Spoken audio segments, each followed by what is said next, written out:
Welcome to Bullshitium, Londinium, Onlinium. This is a virtual tour where all the facts are bullshit.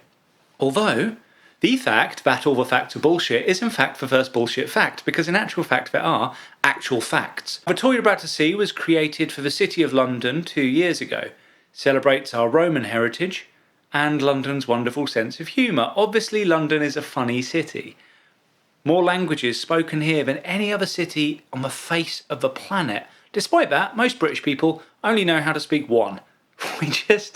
We don't want to learn any others. We've got so much opportunity and so little inclination. You know, it's like we're given devices that have the world's information on and we go, just kind of want to play Candy Crush really. And that's why I'm here, making learning more confusing. There are going to be real landmarks behind me. There are going to be real facts occasionally, and most of the time there's going to be real bullshit from my head.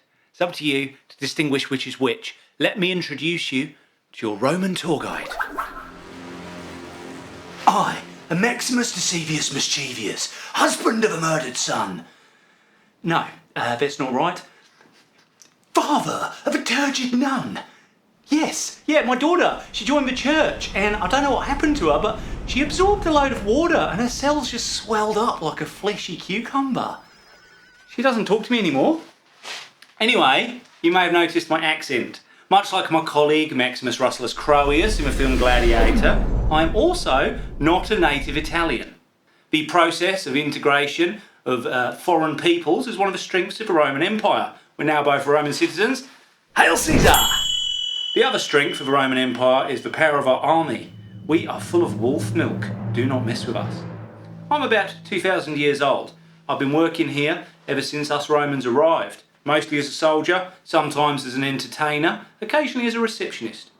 Today, just trying to lift morale during Lockdownium. Let's have a little look around.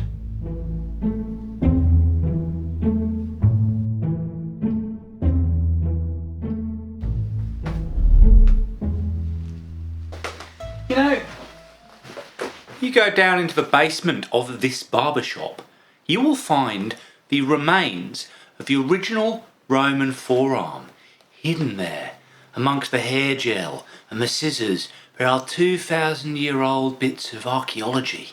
It's amazing what you can find in barbershops. You know, I once found and killed a whole unit of Visigoths hiding behind the clippers in my local hairdressers.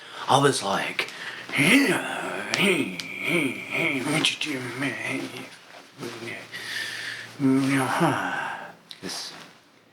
that's how I fight.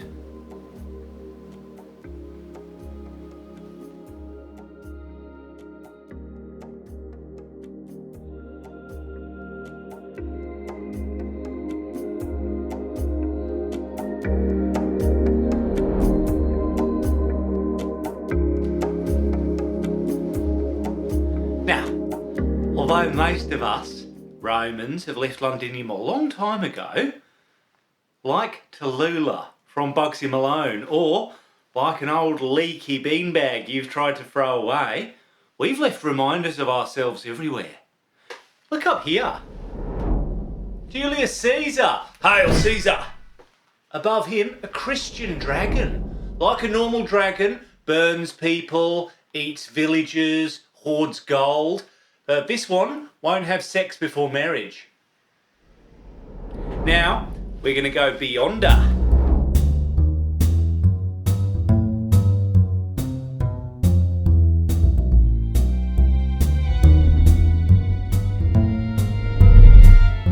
This building here is the size of one of the greatest conspiracies of modern Londinium. It is the biggest and only insurance company I know of. Do you know what insurance is? Okay, let's break the word down. In, sewer, ants. Ants in a sewer. What happens to ants in a sewer?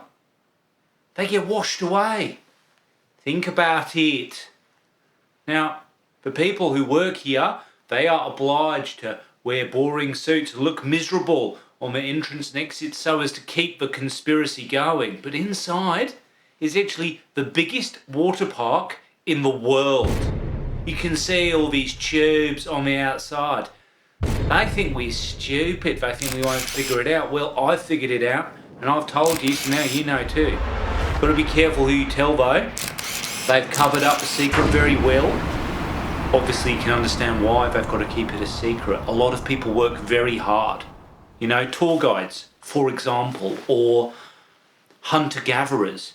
You know, the people who gather together hunters. That's a dangerous job. Hunters are normally armed. Or you. I don't know what you do, but I'm sure you work hard. People who work in here don't. They're just like, all day, just sliding around. That's what they do. That's what insurance is. We Romans were incredibly educated. We invented science, actually, and I'm going to share some with you now with the help of this wonderful visual aid. Visual aids, of course, everyone's favourite kind of aids. Now, we knew a lot about medicine.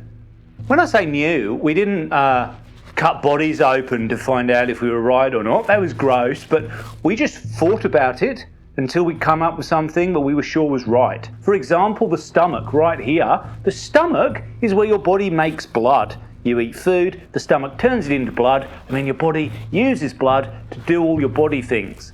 It's like the way that your mechanical chariots drink petrol. Then you've got the biological trinity. This is the three parts of the soul, all contained in different organs. You've got the brain, the heart, and the liver. The liver, like the name suggests, that's the part of your body that wants to live. It's like, oh yeah, living feels good. Touch me. Oh yeah, let's go to the toilet. Yeah, let's drink some booze. Oh, eat the chocolate. Have a lovely roast dinner. Yes, yes, yes, yes, yes. Oh, go to the toilet. Oh, touch me. Oh, yeah, I want to live. Oh, go to the toilet. Yeah. That's the liver. The heart, that's the passionate part of the soul. That's the bit that's like, I love you. Or, I've got what I want. And now I feel sad because I miss wanting it. Or, I will kill the man who tries to stop me going to the toilet. The brain, that is the rational part of the soul. That's the part that's all like, hey, maybe we shouldn't drink so much booze during the pandemic. Or like, hey, maybe we should make a list of all the things we need to do tomorrow. Or, do you think we should see a doctor about how much we go to the toilet? Now, the important thing is not to listen to any of them too much. You've got to balance it out.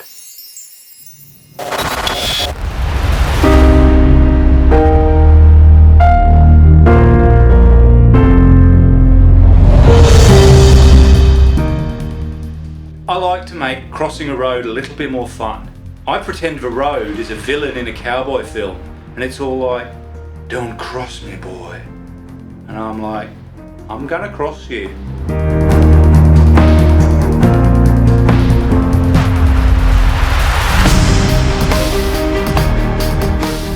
All of us are influenced by our past. Sometimes in ways we don't even understand. Like, I can have something happen to me and not know that I'm pissed off about it till like 2 days later when I'm like, oh yeah, I'm annoyed about that actually. It can be hard for us to notice what's happening. Like, I have to pay my therapist sometimes just to give me permission to experience my own feelings. Alright, I've got off topic a little bit here. Anyway, the point is, the building behind me is also influenced by its past. We had a tradition of carving household gods over the entrances of our buildings. That face you can see there above the entrance, that's a household god. Now, the people who've been going in and out of that building for the last 2020 years, they have probably not been aware of the fact that their god will have been influencing their decisions. The god over the entrance there, he's Maximus. That's the Roman god of doing things fully. And the god over the side entrance, that's Titus Capus. He's the blind Roman god of bargains. He flies around the world looking for bargains. He can't see them because he's blind, so he doesn't care what they look like. He just cares how much of a saving they represent. Together, these two household gods will have influenced the mindset of everybody who's come in here, which is why it's no surprise to me the current proprietor is Titus Capus Max, the pit of absolute bargains. It's also not surprising that people who come in here will be influenced by those gods, and they'll find themselves making purchasing decisions based not on what a product looks like, but on how much of a saving it represents, and they will never know that this is another legacy of the Roman Empire.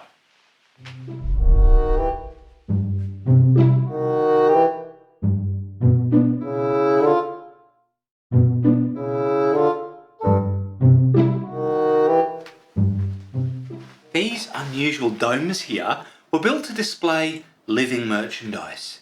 This is the ancient Roman slave quarters. People came here to buy slaves, to clean their homes, or to fight to the death for entertainment, or to do their accounts. Our most famous slave was Kirk Douglas. He was the gladiator who rebelled. He was all like, being a slave is rubbish, I don't want to do it, I'm not gonna. And he got his slave mates together and they fought against us and we killed him. But before we killed him, he was really popular and people pretended to be him. They were like, I'm Kirk Douglas. no, I'm Kirk Douglas. no. I am Kirk Douglas. I think Kirk Douglas was very lucky to be called Kirk Douglas, because if he'd been called Keith Bummucus, he would not have been as popular.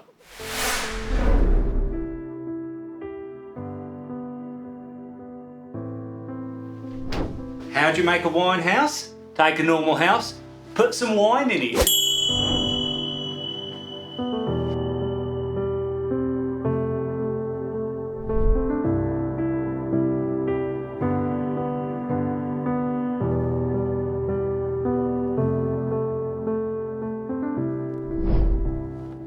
Look at this, a shop selling panino. This calls for a Latin lesson, as I've noticed a lot of you getting this wrong. If you're getting a single sandwich, that is a panino. One tuna melt panino, please. You're getting a pair of them, that's a pair of panini.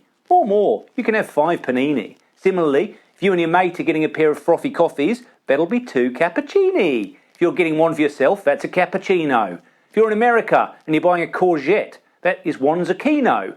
If you're talking about a pair of drunkards on a bench, that is a pair of weenie. If you're talking about your little weenie, that should actually be a little weeno.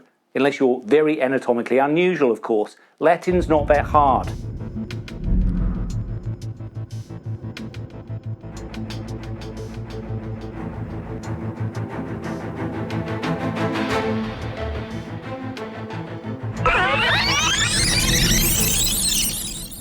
One of the most important things we ever brought over here was the onion.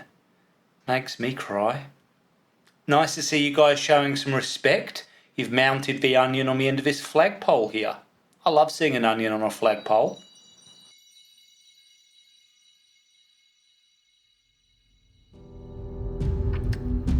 I don't know why they're making such a big deal about their ivy.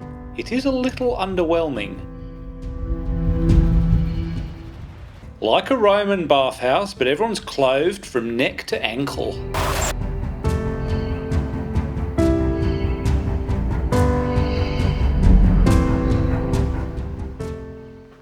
Well, would you look at that? It's the fountain of wisdom. Looks like someone's drunk at Drivo. Definitely wasn't me. Fountains are something else that we Romans gave to you. We love fountains because they're beautiful and also because they're functional. You can bathe in them, you can splashy with your friends on a hot day, and you can put out fires, which is useful for us because we had loads of fires. We built a lot of our buildings out of wood, and we loved cooking meat over an open fire till it goes crispy and delicious. So no surprise, we had fires everywhere. That's why we invented the fire brigade. The fire brigade was invented by this man called Crassus back in Rome in 50 AD. When fires broke out, he'd go negotiate with the owner of the burning building how much they were prepared to pay him to have his men put the fire out. It's from his actions we get the word crass today, and the modern fire brigade.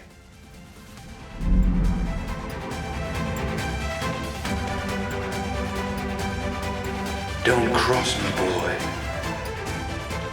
I'm gonna cross you.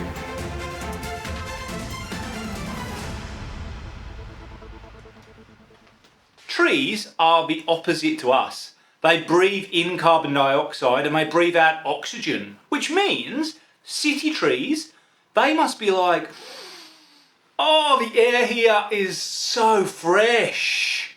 And forest trees, on the other hand, they must be like, the air here is horrible, and don't mention the squirrels. Oh my gosh. But at least there are other trees around, so I've got lots of chances to, pollinate.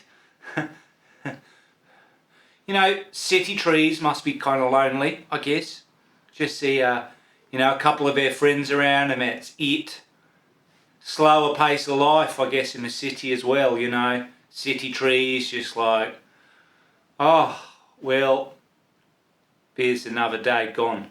Forest trees, on the other hand, much more dynamic, much more bustling, Excuse me, out of my way, I've got to get to the sun. Excuse me, coming through. Excuse me, you. Coming through, I'm self-actualizing.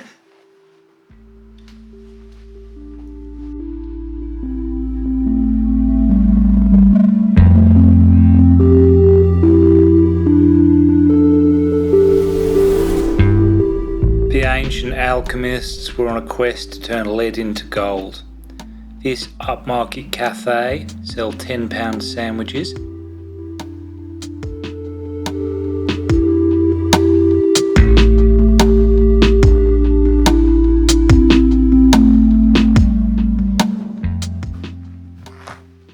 Here we are, the gherkin, Cockney rhyming slang for workin', as in, I never want to stop gherkin from home.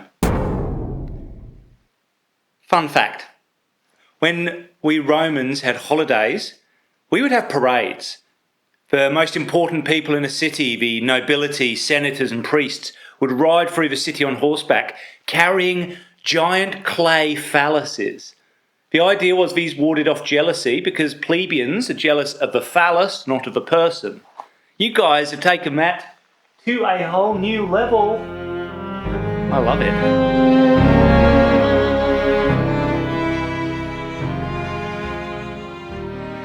Whilst you were building this enormous glass and steel phallic business pickle, your engineers uncovered the grave of a Roman London girl. She's been reburied here. Graves are a place to reflect on what is past. And I want to consider what we Romans passed on. We gave London its name, and so much more besides. We gave it democracy, medicine, onions, socks, sandals, cafe culture, and Latin. Panino. We gave you bollards. We gave you sanitation, public baths and toilets. Admittedly, the toilets weren't particularly sanitary because we all wiped our bums with communal sponges on sticks. But it was a start. We gave you archaeology, Christianity, the fire brigade, and a sense of style. Most of all, though, we were the first empire to recognise that being Roman is just an idea. Belonging to any group is really just an idea. And all of us need someone to belong to. So we said, anyone who can afford it, they can say, I too am a Roman, I too belong. Doesn't matter where I come from or what I've done wrong. Who we are is just an idea made real through people's beliefs. But in an age of violence, that idea is a piece of peace.